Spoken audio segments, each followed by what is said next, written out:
بسم الله الرحمن الرحيم. السلام عليكم ورحمة الله وبركاته.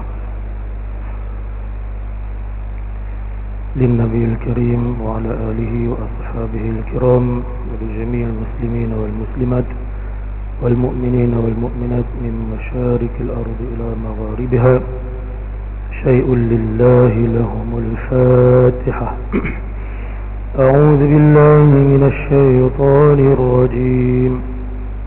بسم الله الرحمن الرحيم. الحمد لله رب العالمين الرحمن الرحيم مالك يوم الدين إياك نعبد وإياك نستعين اهدنا الصراط المستقيم صراط الذين أنعمت عليهم غير المغضوب عليهم ولا الضالين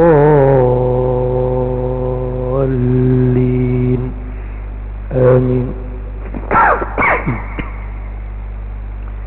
الحمد لله رب العالمين وبه نستعين. أشهد أن لا إله إلا الله وحده لا شريك له وأشهد أن محمدا عبده ورسوله ونصلي ونسلم على هذا النبي الكريم سيد المرسلين وعلى آله وصحبه أجمعين. قال رب اشرح لي صدري ويسر لي أمري واحلل عقدة من لساني يفقه قولي. أما بعد. Yang dimuliakan Tuan Nazir Masjid Al-Hidayah, Tuan-tuan Imam, Tuan-tuan Bilal, Tuan-tuan Siap, ahli-ahli jawatan kuasa Masjid Al-Hidayah sesi 2025 yang sudah hampir ke penghujung. Tuan-tuan, puan-puan, muslimin muslimat yang dirahmati Allah Subhanahu wa taala. Pertamanya marilah kita merafakkan kesyukuran kepada Allah Subhanahu wa taala. Rasa terima kasih kita kepada Allah Subhanahu wa taala kerana dengan kasih sayang Allah lah kita dapat bangkit daripada tidur. Kita dapat bangun, melangkah kaki atau menaiki kenderaan, sampailah kita ke masjid ataupun rumah Allah Subhanahu wa taala ini. Semuanya atas kehendak Allah Subhanahu wa taala. Maksudnya apa? Maksudnya tuan-tuan terpilih, puan-puan terpilih, rasakanlah begitu betapa dekatnya Allah Subhanahu wa taala dengan kita. Ada orang tak bangun, mungkin belum bangun lagi. Mungkin bangun tetapi terlambat untuk sama-sama berjemaah. Pahala berjemaah itu lebih baik, lebih besar lagi daripada bersendirian, bukan? Sehingga 27 kali ganda. Semua dah tahu. Semua dah tahu. Daripada kanak-kanak sampai kita ni tahu dah. Tetapi tak sampai. Tak sampai dia kita menjejak kaki ke rumah Allah Subhanahu wa taala ini. Tuan-tuan dan puan-puan, muslimin muslimat, kalau kita melihat keadaan hari ini, hujan tak berhenti-henti, bersyukurlah kita masih lagi selamat, aman. Ada sahabat kita, saudara mara kita, mungkin jiran kita yang rumahnya dinaiki air, banjir, rumah besar tapi tak boleh duduk, kena duduk di tempat yang disediakan. Ada katil empuk tapi tak boleh tidur di situ, tidur di tempat lain. Ada kereta besar tapi tak boleh parking di pos kita, parking di tepi jalan besar. Itu semua nikmat tu. Kita alhamdulillah boleh parking lagi. Hujan lebat sikit je, dah tak keluar rumah. hujan air, bau air. Di tempat lain mungkin hujan dia hujan lain, mungkin hujan peluru, mungkin hujan bom. Itu semua adalah suatu nikmat yang amat-amat berharga, yang amat-amat kita akan merasainya bila nikmat itu telah tiada. Baru kita rasa Allah nikmatnya. Kalau tak begitu, nikmatnya kalau tak begini. Muslimin muslimat yang dirahmati Allah, bagi mengisi kekosongan yang telah ditinggalkan pada pagi ini, dia benda-benda ad hoc macam ni, benda-benda ad hoc ni macam ni. Dia kok mana pun kita bukanlah orang yang berilmu sangat, kita bukan ulama. Ulama ada lain, ulama lain. Dia dapat dia boleh kupas apa nak bincang. Kita ni kena prepare. Dia tak prepare jadi gini. Ala kulli hal, kita mengisi itu dengan sedikit tazkirah, peringatan buat kita sama-sama lah. Saya sendiri, tuan-tuan dan puan-puan, kita sama-sama. Kita ini sebagai satu agama se-Islam, saudara belaka.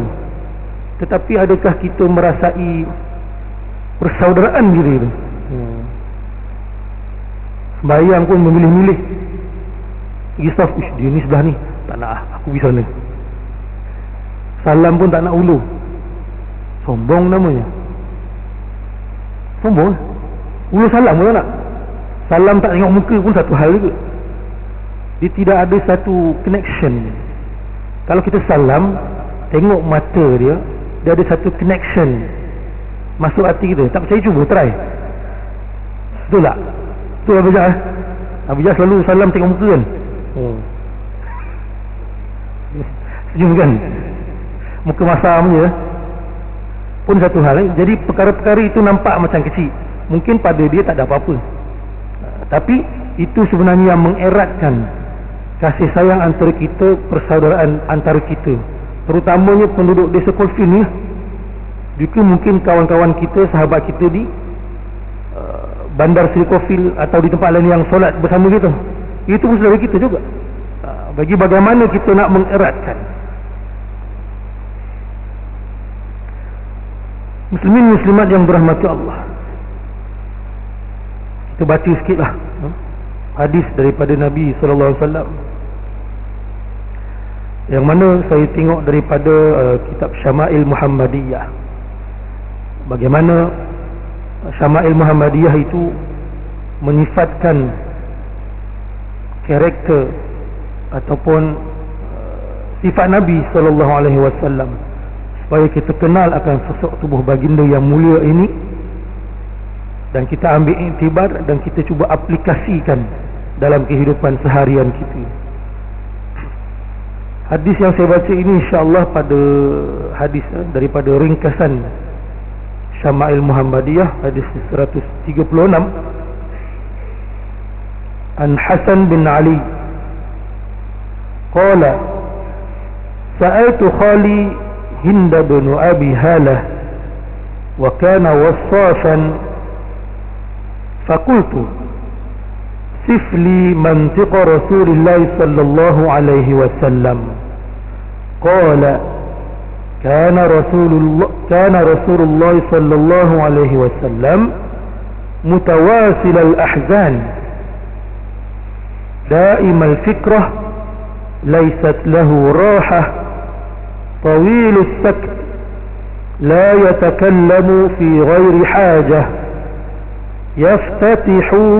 يفتتح الكلام ويختمه بسم الله تعالى ويتكلم بجوامع الكلم كلامه فصل لا فضول ولا تقصير ليس بالجافي ولا المهين يعظم النعمة وإن دقت لا يذم منها شيئا غير أنه لم يكن يذم ذواقا ولا يمدحه ولا تغضبه الدنيا ولا ما كان لها فإذا تعدي الحق لم يقم لغضبه شيء حتى ينتصر له ولا يغضب لنفسه ولا ينتصر لها إذا أشار بكفه كلها وإذا تعجب قلبها وإذا تحدث اتصل بها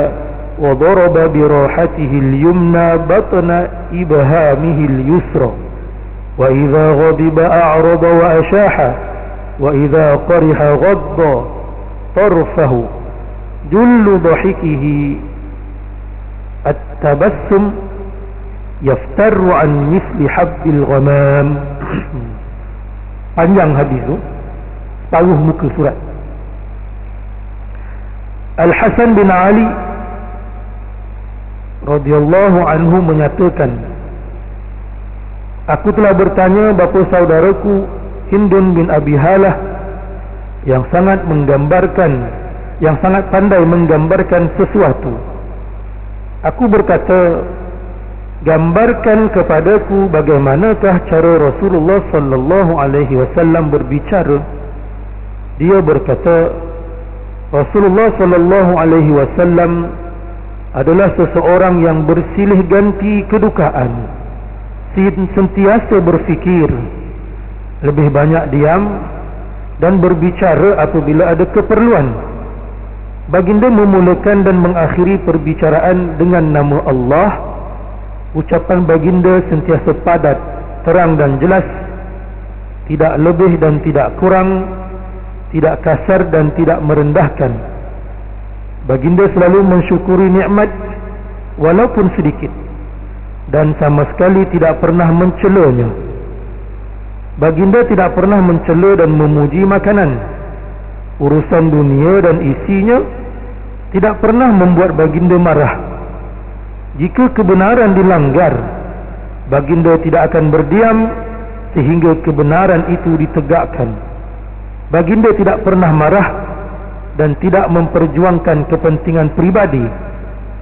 Ketika menunjukkan sesuatu, baginda selalu menggunakan seluruh telapak tangannya. Dalam keadaan takjub dan terkejut, baginda selalu membalikkan telapak tangannya. Ketika berbicara, baginda sentiasa menggunakan tangan untuk menjelaskan perkataan dengan memukul telapak tangan kanan ke telapak ibu jari kiri. Ketika marah, baginda berpaling dan mengalihkan wajahnya. Ketika senang, baginda menunjukkan wajahnya. Ketawa baginda hanyalah senyuman dan gigi baginda nampak seperti butiran salji.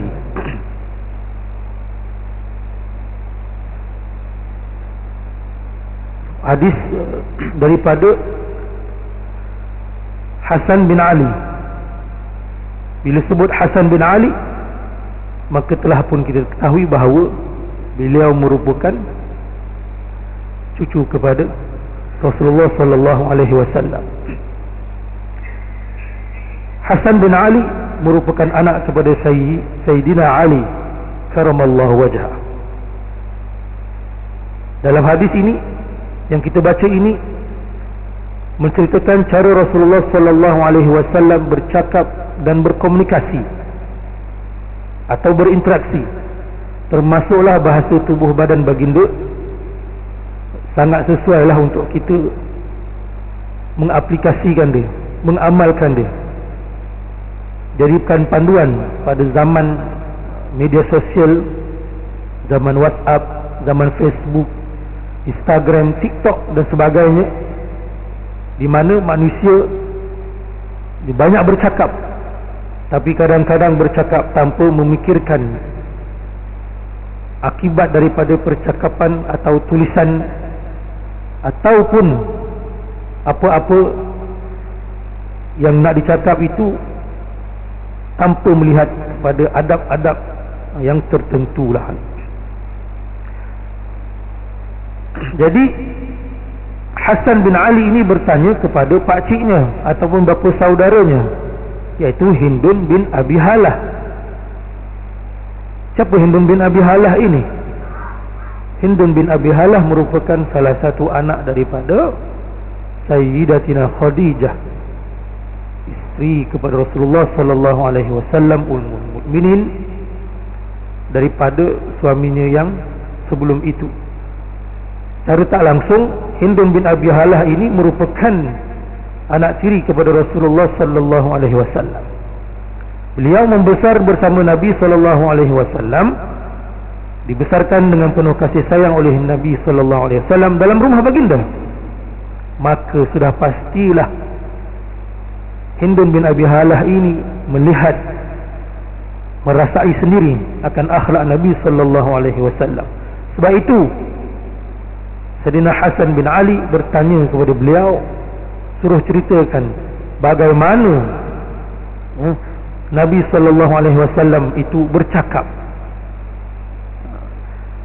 Maka dijawab oleh Hindun bin Abi Halah, Rasulullah sallallahu alaihi wasallam seorang yang sentiasa berganti kedukaan. Nabi kalau diuji, ujian itu lebih berat daripada ujian kita manusia biasa. Bersilih ganti pula.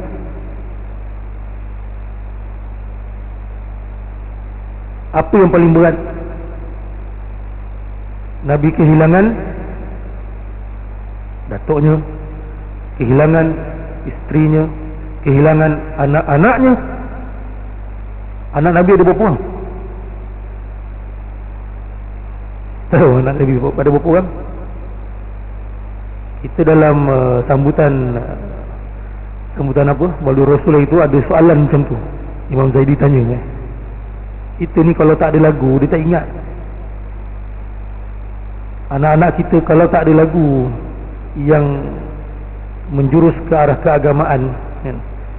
Lagu-lagu nasyid yang pasal Nabi ke, dia tak ingat benda. Kita ingat nama tu sebab ada nasyid. Silap-silap kalau tidak pun sama juga tak ingat. Dulu ada nasyid, anak Nabi kita ada 7 orang, 3 lelaki. Ada yang sambung. Nostalgia. Tempat perempuan Kasim, Abdullah dan juga Ibrahim, Fatimah, Zainab, Ruqiyah, Ummi Kalsum. Baru ingat. Kalau tak ingat nama-nama tu. 7 tak ingat. Tapi kata saya sayang Nabi. Sayang ni diingat nama Nabi. Tu belum tanya nama Nabi keturunan. Guru saya sebut semasa kami talaki Syama'il Muhammadiyah itu, kata sekurang-kurangnya ingat sampai tahap ini. Keturunan Nabi itu sekurang-kurangnya ingat sampai tahap ini nama Nabi. Nak kata kita sayang dan cinta Nabi. Tuan-tuan ingat tak? Betulan tak sampai pula ke kepala dia. Sama juga tak ingat. Tak apalah, sama-sama lah kita. Lepas ni tengok balik asap keturunan Nabi tu, dia ada sampai satu nama. Sekurang-kurang ingat sampai sini. Jadilah kita ini ingat nama nasab Nabi sallallahu alaihi wasallam.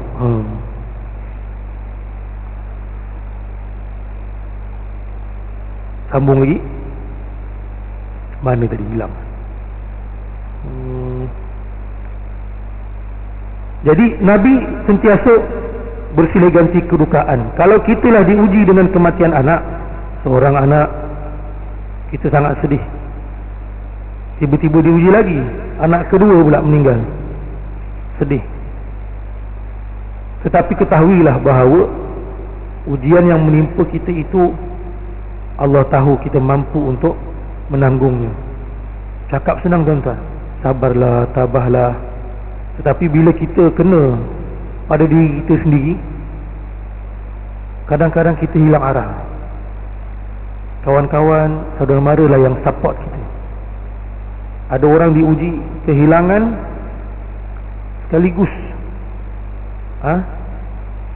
semua, seorang pun tak ada, sihat walafiat, tanpa ada petanda sakit, nak meninggal ke, tak ada, sihat walafiat. Aksiden kan. Tak boleh jangka. Ada orang macam baru-baru ni sahabat saya terkejut, pergi kerja macam biasa, dapat panggilan dari abang, mak meninggal. Semua terkejut. Tak ada sakit, tak ada apa, meninggal. Tetapi pemergiannya itu sangat dicemburui lah. Kerana dalam keadaan bertelekung di atas sejadah selepas solat tahajud. Itu kata ayahnya. Itu sangat-sangat dicemburui. Kita nak mati macam tu. Tetapi bila kita nak mati macam tu, ianya mestilah menjadi amalan harian kita. Kalau kita dah biasa dengan benda itu, baru kemungkinan kita nak mati begitu ada. Ini dah tahajud setahun sekali. Oh, matilah aku kalau boleh dalam tahajud.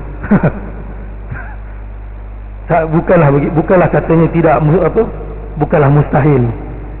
Itu semua tak mustahil kerana pilihan Allah Subhanahu Wa Taala. Jadi begitulah. Dalam keadaan tiba-tiba ada orang juga, kalau boleh dulu ada di Tanjung Karang Ustaz Munjir. Ustaz Munjir tu dia panggil saya anak angkat dia. Sebelum dia meninggal, dia kata jangan sedih ya. Tak ada apa. Malam tu meninggal, pergi. Dia merasakan mungkin waktu dia hampir tiba.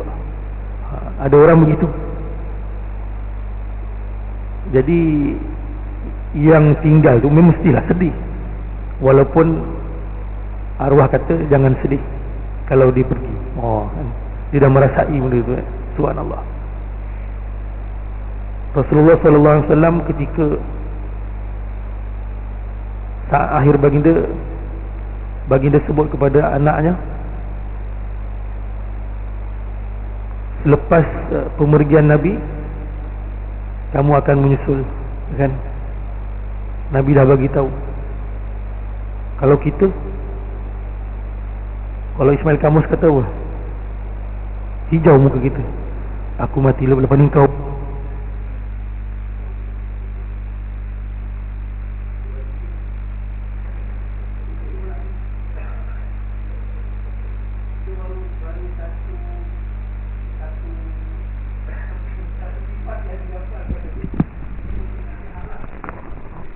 Habis bateri ke?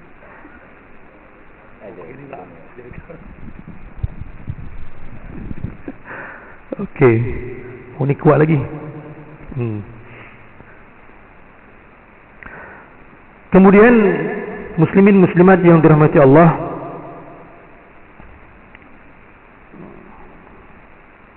hilang lagi pula.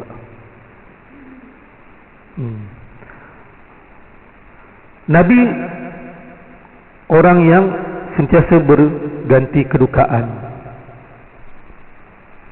Nabi banyak berfikir, banyak diam dan bercakap apabila ada keperluan.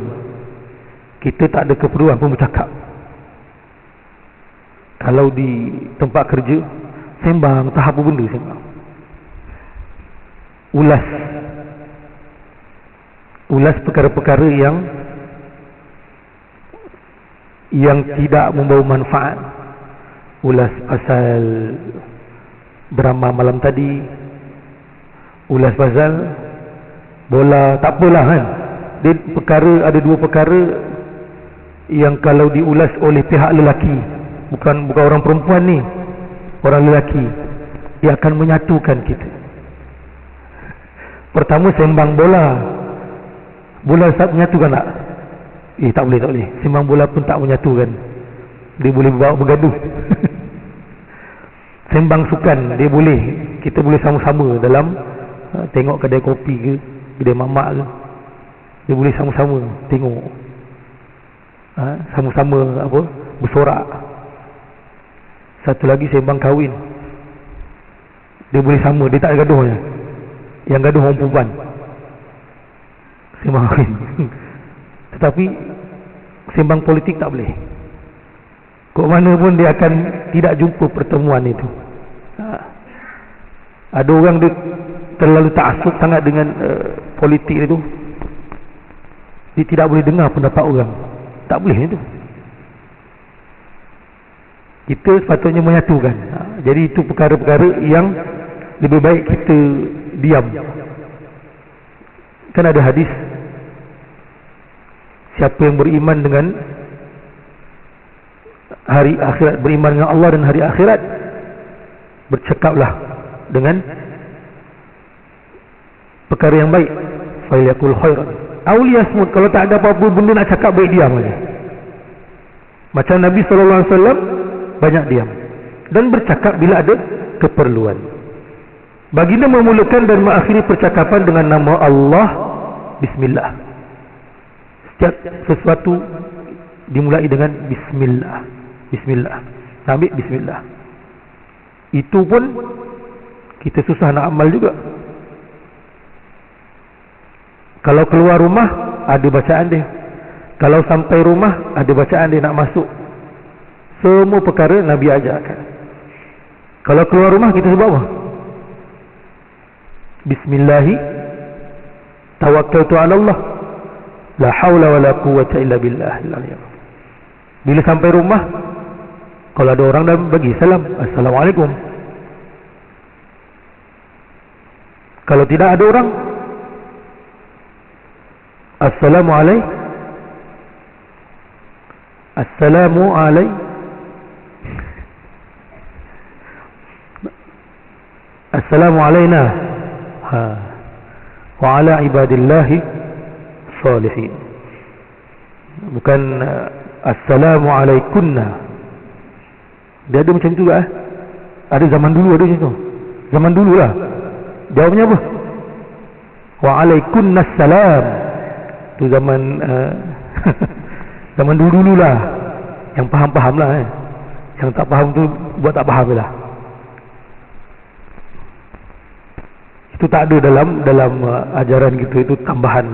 Jangan buat ni pula. Tiba-tiba tukar benda tu. Kum dengan kunna. Beza dari segi apa tasrifnya. Kemudian kita ringkas jelah. Ucapan baginda sentiasa padat, terang dan jelas. Tidak lebih dan tidak kurang. Tidak kasar dan tidak merendahkan. Nabi SAW dia bukannya seorang yang suka berkata dengan sia-sia, yang bergelak ketawa, berdekah-dekah, cakap main-main. Dia tak pernah serius, tak. Nabi tak macam itu. Yang cakap main-main itu kita banyak bergurau sampai kita tak tahu dia ni bergurau ke apa. Kalau dia serius pun orang ingat dia bergurau. Berat kan. Bukan juga muka Nabi tu, walaupun tidak suka bergelak ketawa, tidaklah bermaksud muka Nabi bermasam muka saja. Tetapi wajah bangin itu sentiasa tenang, manis, umpama bulan. Macam mana nak kata umpama bulan? Bercahaya tu. Ada orang kita tengok muka dia bercahaya tu. Dia bukan bercahaya lampu, tetapi ada nur itu. Kita nak tafsirkan macam mana? Dia akan terasa di situ. Oh, indahnya muka ni, cantiknya muka dia ni, bercahaya. Dalam masyarakat kita, ramai antara kita ni bercakap sebelum berfikir. Status di Facebook, belum fikir dah type. Dalam grup WhatsApp, forward je apa-apa yang sampai, tanpa kita tabayun dulu. Itu semua dalam kerangka akhlak lah tu. Bagaimana Nabi ajarkan tabayun dulu. In ja'akum fasikun binaba'in fatabayyanu. Allah sebut dalam Al-Quran. Kalau kat pejabat, ke sekolah, tempat kerja, kadang-kadang kita ni menyakiti orang tanpa kita sedari. Kadang-kadang kita memanggil orang itu dengan gelaran yang dia tidak suka, tapi dia terpaksa terima. Macam ni agak-agak. Ada orang dia tak suka dipanggil wak. Ni orang Jawa lah Orang Jawa, pantang Jawa je panggil wak. Rupanya dia tak suka panggil gitu. Macam mana kita nak tahu dia suka ke tidak? Panggillah nama dia elok-elok. Tak payahlah panggil wak ke apa. Kecuali memang dibahasakan diri wak ni, dia ada orang macam itu. Kalau orang Jawa lah, dibahasakan dia kata wak, itu kita boleh panggil dia wak. Ada Jawa yang tak suka dipanggil wak. Tak tahulah kenapa. Agaknya dia tak nak rasa dia Jawa. Nama tu Jawa, tak boleh lari. Sebab tu panggil Jawa wak. Masya Allah. Sedangkan Rasulullah SAW mengajarkan apa yang saya sebutkan tadi. Sesiapa yang beriman, man kana yu'minu billah wal yaumil akhir falyaqul khairan aw liyasmut. Hendaklah dia berkata yang baik atau diam saja. Jadi kalau benda ni daripada hadis yang disampaikan tadi, Nabi cakap bila ada keperluan, Nabi tidak merendahkan, maka kalau tak ada benda yang baik, lebih baik kita diam. InsyaAllah banyak dosa yang dapat kita elakkan. Dosa-dosa yang kita tak jangka. Maksudnya kita tak rasa pun kita menyakitkan hati dia. Rupa-rupanya dia sakit hati dengan kita. Itu pun satu dosa. Sedangkan kita kalau dalam Islam, pengamalan kita ni kan kita bagi salam, Assalamualaikum. Dia pun jawab Assalamualaikum. Mendoakan antara kita. Kita bagi salam sejahtera ke atas kamu. Dia pun jawab salam sejahtera juga ke atas kamu. Kan dua-dua sejahtera tu. Tapi tak bagi salam Assalamualaikum, belakang, tikam belakang, tak bangun rapat dinding. Ada satu istilah tu, pukul rapat dinding. Kat belakang macam tu. Rupanya kena fitnah tabur kan. Pun ada juga perangai kita gitu. Kau jangan main dengan dia, kau kena hati-hati dengan dia. Cakap orang lain macam tu.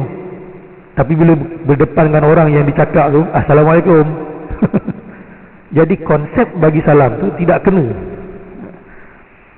Dalam mesyuarat contohnya, dia rasa dia saja betul, pendapat dia saja perlu didengari. Kalau kita sebagai bos, memang betul perlu buat keputusan-keputusan. Tetapi kan mesyuarat dia berdasarkan kepada pendapat semua orang. Baru nama mesyuarat. Kalau dia beritahu dia buat keputusan, itu bukan mesyuarat, itu taklimat. Dia bercakap, dia buat keputusan, yang lain semua ikut. Baik encik. Itu dah jadi labu-labi. Kenal tuan-tuan labu-labi? Yang kenal-kenal lah Kemudian seterusnya Sayyidina Hindun bin Abi Halah menyatakan bahawa baginda memulakan dan mengakhiri perbicaraan dengan nama Allah. Baginda selalu sebut Bismillah, Alhamdulillah, Masya Allah, Insya Allah. Semua perkara-perkara yang biasa sebenarnya dengan kita. Tapi ketahuilah kita bahawa itu juga menjadi amalan baginda Nabi SAW. Sedikit sebanyak kita telah pun mengamalkan sunnah baginda. Tapi kita kadang-kadang jawab telefon pun halo je. Halo, kat mana? Tu je. Dia tak ada Assalamualaikum. Kalau WhatsApp tu je, makan apa? Nak kirim apa, dia tak ada bagi salam dekat WhatsApp tu, tak ada. Biasa begitulah, tak tahulah. Tuan-tuan mungkin bagi Assalamualaikum penuh. Kadang-kadang telefon tu kita boleh setting, tekan huruf 3 huruf ke dia keluar Assalamualaikum warahmatullahi wabarakatuh, penuh jawi tu. Kan mudah tu. Sekurang-kurangnya adalah kita bagi salam tu. Ini tidak padahal doa salam tu kita mendoakan saudara-saudara kita juga. Antara tanda kita ini seorang Muslim. Kemudian Hindun menyambung lagi, ucapan baginda sentiasa padat, terang dan jelas, tidak lebih dan tidak kurang, tidak kasar dan tidak merendahkan.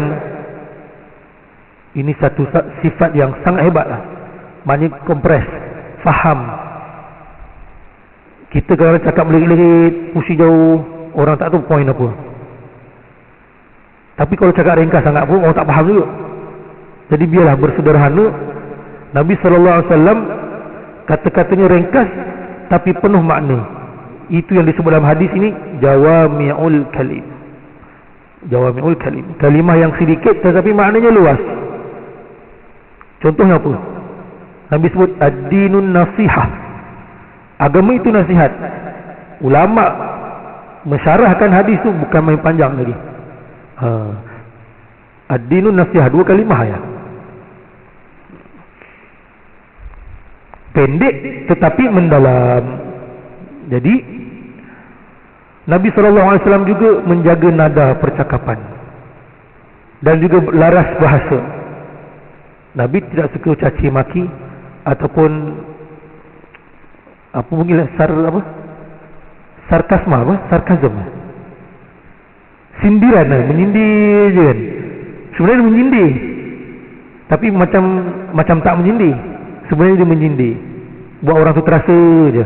Ada jenis orang suka macam ni, terutamanya dalam grup PIBG, KSIB ke apa grup parent lah, grup sahabat-sahabat ke, ada juga jenis orang macam ni. Dia suka menyindir. Dia macam tak tuju siapa tapi sebenarnya menyindir, buat orang terasa. Ada juga jenis-jenis macam tu. Dia rasa gurau, kadang panggil bodoh.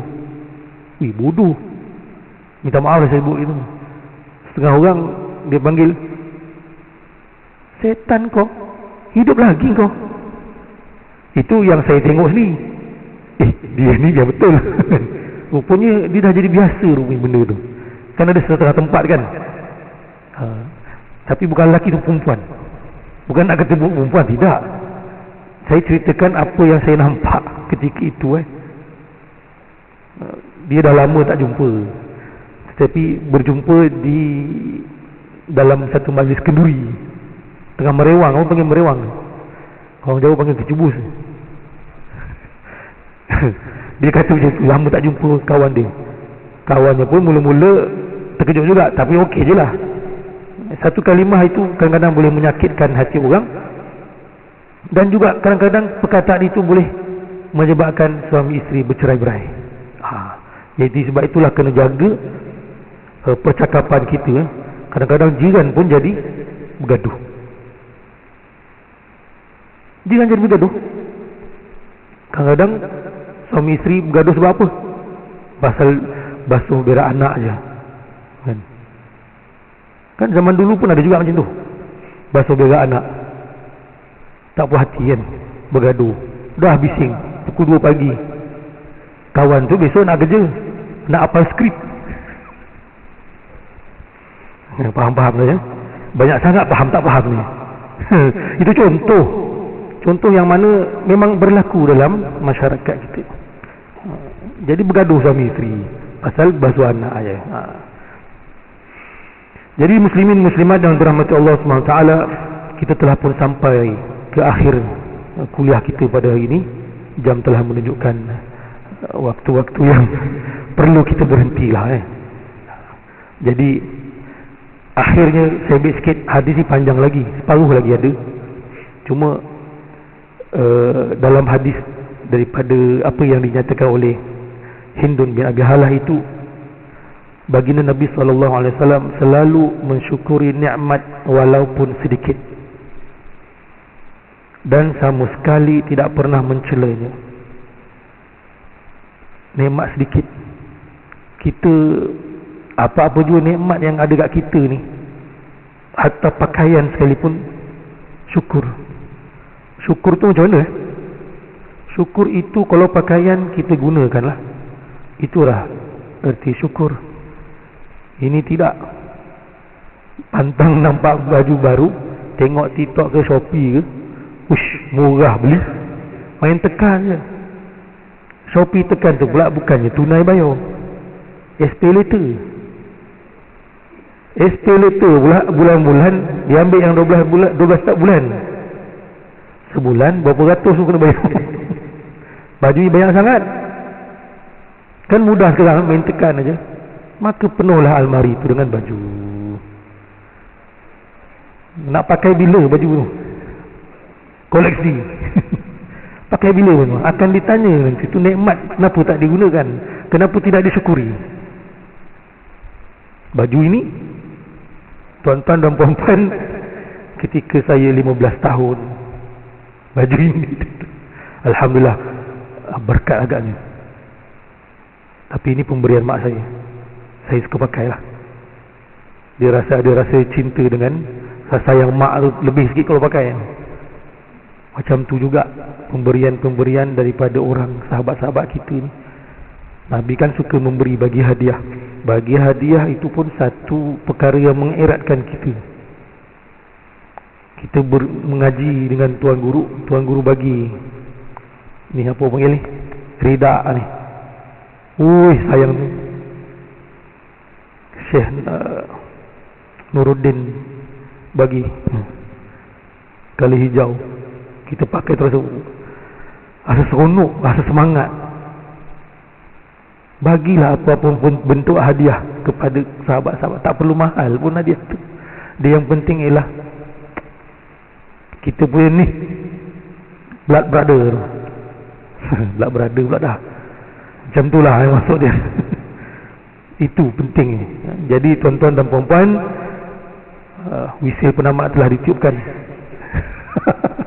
Dia tak ada masa kecederaan ni, dia first half saja. Jadi hadis saya pun separuh lah. Second half belum tahu ni.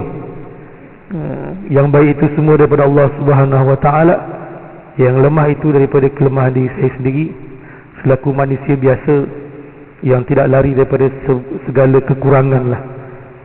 Kita cuma kongsi apa yang kita tahu, yang sedikit yang Allah Ta'ala berikan ilmu tu. Mudah-mudahan memberi manfaat kepada kita semua sebagai hamba Allah SWT ini dalam mengamalkan cara-cara yang diajarkan Nabi SAW dalam kehidupan kita. Mudah-mudahan di akhirat nanti kita dapat bertemu dengan Nabi SAW, kita dapat bersama dan dalam naungan Allah Subhanahu Wa Taala diberikan syafaat Nabi SAW. Dan Nabi kenal kita sebagai umat dia, itu penting. Ini Nabi tak kenal kita, sangatlah malang pada kita. Na'udzubillah min zalik. Wallahu ta'ala a'lam. Kita sudahi dengan tasbih kafarah dan suratul Asr. Subhanakallahumma wa bihamdika asyhadu an la ilaha illa anta astaghfiruka wa atubu ilaik. Bismillahirrahmanirrahim.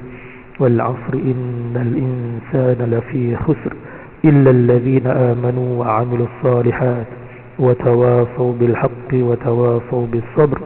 صدق الله العظيم. أقول قولي هذا وأستغفر الله العظيم لي ولكم. السلام عليكم ورحمة الله وبركاته.